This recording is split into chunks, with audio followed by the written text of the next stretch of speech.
எங்களின் சாய்ந்து வாரகை அலைவரிசைக்கு உங்கள் அனைவரையும் வரவேற்கிறோம். இப்பொழுது தரும் ஆதரவைப் போல் தொடர்ந்து ஆதரவு தருமாறு கேட்டுக்கொள்கிறோம்.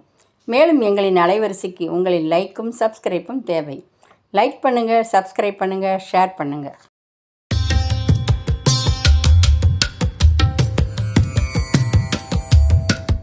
திருச்சிற்றம்பலம். ஒரு கிராமத்தில் இக்பான் என்ற இளைஞன் இருந்தான். இக்பான் சிறுவயதாக இருக்கும் பொழுதே தாய் இறந்து விட்டாள். இவன் ஒரு தாசியின் மகன். இக்பானுக்கு வயது 20.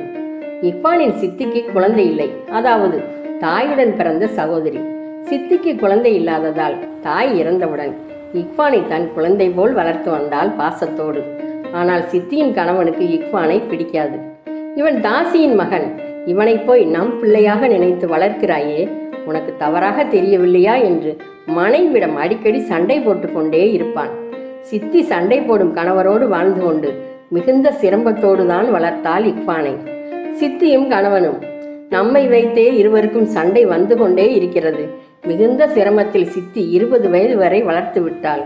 வீட்டை விட்டு எங்காவது சென்று விடலாம், இல்லை இத்தோடு நம்முடைய வாழ்க்கையை முடித்துக் கொள்வோம் என்று நினைத்து சித்தியிடம் சொல்லாமல் வீட்டை விட்டு கிளம்பினான் இக்பான். நடந்து போய் கொண்டிருந்த போது கடலில் விழுந்து இறந்தால் நம்மை யாரும் கண்டுபிடிக்க முடியாது என்று நினைத்து முடிவெடுத்தான். இக்பான் கடல் இருக்கும் இடத்தை அடைந்தான். கடலுக்குள் இறங்கி நடுக்கடலுக்குள் சென்று விட்டான். நடுக்கடலில் நின்று மூழ்கிய பொழுது ஒரு சிறுவனின் குரல், என்னை காப்பாற்றுங்கள், என்னை காப்பாற்றுங்கள் என்ற அழுகுரல் கேட்டது. நடுக்கடலில் நின்று கொண்டிருந்த சிறுவனின் குரல் கேட்டதும் சிறுவன் இருக்கும் இடத்திற்கு ஓடி வந்தான். சிறுவன் கடலில் விழுந்து சாகும் தருவாயில் இருந்தான். சிறுவனை காப்பாற்றி கடலுக்கு வெளியே தூக்கி கொண்டு வந்தான். சிறுவனுக்கு முதலுதவி செய்து காப்பாற்றி விட்டான் இக்பான். சிறுவனுக்கு 2 கைகளும் இல்லை. கடலின் கரையில் அமர்ந்திருந்தவன் தடுமாறி கடலில் விழுந்து விட்டான். 2 கைகள் இல்லாததால் கடலில் இருந்து எழுந்திருக்க முடியவில்லை. சிறுவனின் அண்ணன் அங்கே வந்தான். தம்பியை பார்த்ததும், தம்பி என்னடா நடந்தது, உன்னை கரையிலே உட்கார சொல்லிவிட்டுத்தானே சென்றேன் என்று சொல்லிக்கொண்டே தம்பியை கட்டிப்பிடித்து அழுதான். இக்பான் நடந்ததை அண்ணனிடம் சொன்னான். உடனே அண்ணன் இக்பானுக்கு நன்றி சொல்லிவிட்டு, எங்களுக்கு பெற்றோர்கள் இல்லை, நாங்கள் அனாதை போல் வாழ்ந்து கொண்டிருக்கிறோம். எனக்கு என் தம்பி துணை, அவனுக்கு நான் துணை. நாங்கள் எங்கு சென்றாலும் இருவருமாகத்தான் செல்வோம். இங்கே தம்பியை உட்கார வைத்து விட்டு கடைக்கு போய் சாப்பிட ஏதாவது வாங்கி வருகிறேன் என்று சொல்லிவிட்டுத்தான் போனேன்.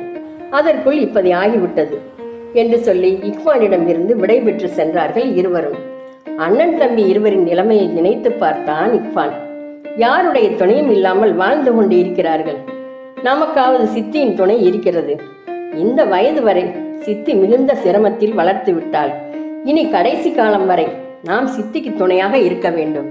சாகும் எண்ணம் நமக்கு வரக்கூடாது என்ற முடிவோடு சித்தியின் வீட்டிற்கு சென்றான் இக்பான். சித்தி இக்பானை பார்த்ததும், எங்கே சென்றாய், நான் உன்னை எங்கெல்லாம் தேடுவது என்றாள். இக்பான் நடந்தது எதுவும் சொல்லாமல் வேலை தேடி சென்றதாக சொன்னான். தினமும் அந்த ஊருக்குள்ளே வேலை தேடினான். அப்போது ஒரு டீ கடைக்காரரிடம் வேலை கேட்டான் இக்பான். இவனை பற்றிய எல்லா விவரமும் அவருக்கு தெரியும். பார்த்ததும், நான் ஒரு ஆளாகத்தான் இந்த கடையில் வேலை செய்கிறேன், எனக்கும் வேலைக்கு ஆள் தேவைப்படுகிறது. நீ நான் சொல்லும் வேலையை செய்தால் தினமும் சம்பளம் தருகிறேன் என்றார் டீ கடைக்காரர். இக்பானும் அன்றிலிருந்து நாள் தவறாமல் வேலைக்கு சென்றான்.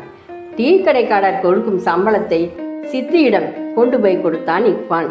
இப்போதெல்லாம் சித்தியின் கணவர் என்ன சொல்லி திட்டினாலும் இக்பான் காதில் வாங்கிக் கொள்வதே இல்லை. இப்படியே நாட்கள் போய்கொண்டிருந்தது. ஒரு நாள் பக்கத்து நாட்டு அரசன் வீர தீர போட்டி வைத்திருப்பதாகவும் அதில் கலந்து கொண்டு ஜெயிப்பவர்களுக்கு தக்க சன்மானம் கொடுக்கப்படும் என்று ஊர் ஊராக தண்டாரா போட்டு அறிக்கை விடுத்தான் அரசன். இந்த போட்டியில் கலந்து கொள்பவர்கள் முன்கூட்டியே பெயர் கொடுக்க வேண்டும் என்று சொல்லி இருந்தார்கள். இக்பானுக்கு இந்த போட்டியில் கலந்து கொள்ள விருப்பம் இல்லாததால் இதற்கான எந்த முயற்சியும் எடுக்கவில்லை. போட்டிக்கான நாளும் வந்தது. போட்டி நடக்கும் இடத்தில் இந்த போட்டியை பார்ப்பதற்கு மக்கள் திரண்டு வந்து நின்றிருந்தார்கள். டீ கடைக்காரர், தினமும் வேலை செய்து கொண்டுதானே இருக்கிறோம், இன்று ஒரு நாள் மட்டும் கடையை அடைத்துவிட்டு போட்டியை பார்ப்போம் என்று நினைத்து இக்பானை உடன் அழைத்து சென்றார். மக்கள் கூட்டத்தில் இக்பானும் டீ கடைக்காரரும் நின்றிருந்தார்கள். அரசன் வந்து மேடையில் அமர்ந்ததும் போட்டி ஆரம்பித்து பெயர் கொடுத்தவர்கள் எல்லாம் முன் வரிசையில் வந்து நின்றார்கள். போட்டி மும்பரமாக நடந்து கொண்டிருந்த போது தன்னையும் அறியாமல் கூட்டத்தில் நின்று வேடிக்கை பார்த்து கொண்டிருந்த இக்பான் போட்டிக்குள் நுழைந்தான். அடுத்த எல்லா போட்டியிலும் கலந்து கொண்டான். எல்லா போட்டியிலும் கலந்து கொண்ட இக்பான் முதல் வெற்றியாளன் என்ற பட்டத்தை பிடித்தான். இக்பான் போட்டியில் நுழைந்த விதமும் தான் ஒரு வீரன் என்று நிரூபித்த விதமும் அரசனுக்கு மிகவும் பிடித்து போயிற்று. உடனே அரசன் இக்பானை அருகில் அழைத்து ஒரு கேடயத்தை கொடுத்து, உன்னை இன்றிலிருந்து படைத்தளபதியாக நியமிக்கிறேன் என்று பதவியும் கொடுத்தான் அரசன். ஏதோ ஒரு தூண்டுதலின் உணர்வோடு உள்ளே நுழைந்ததுதான் தெரிந்தது. அதற்கு பின் என்ன நடந்தது என்றே தெரியவில்லை இக்பானுக்கு. டீ கடைக்காரர் இக்பானை கட்டிப்பிடித்து சந்தோஷப்படுத்தினார். இக்பான் சித்தியிடம் சென்று நடந்த அனைத்தையும் சொன்னான். சித்தி ஆனந்த கண்ணீரோடு தன் மகனை கட்டி அணைத்தாள். இதையெல்லாம் கேட்டுக்கொண்டிருந்த சித்தியின் கணவர் மகனே என்று கட்டியணைத்தான். தாசியின் மகன் என்று தெரிந்த நாளில் இருந்து இவனை வெறுத்த சித்தியின் கணவர் மகனே என்றதும் சந்தோஷப்பட்டான் இக்பான். படைத்தளபதி பதவி கிடைத்ததும் அரசன் குடியிருக்க ஒரு வீட்டையும் கொடுத்தான். ஒரு நல்ல நாள் பார்த்து அரசன் கொடுத்த வீட்டிற்கு சித்தி சித்தப்பாவோடு குடி வந்தான் இக்பான். டீ கடைக்காரர் வயதானவர் என்பதால் அவருக்கும் உதவி செய்தான். யாருக்கு எந்த நேரத்தில் என்ன கிடைக்கப் போகிறது என்று யாருக்கும் தெரியாது. இறைவனின் தீர்ப்பு இதுவென்றால் யாராலும் மாற்ற முடியாது. எல்லாம் இறைவன் செயல். அன்பே சிவம். நன்றி.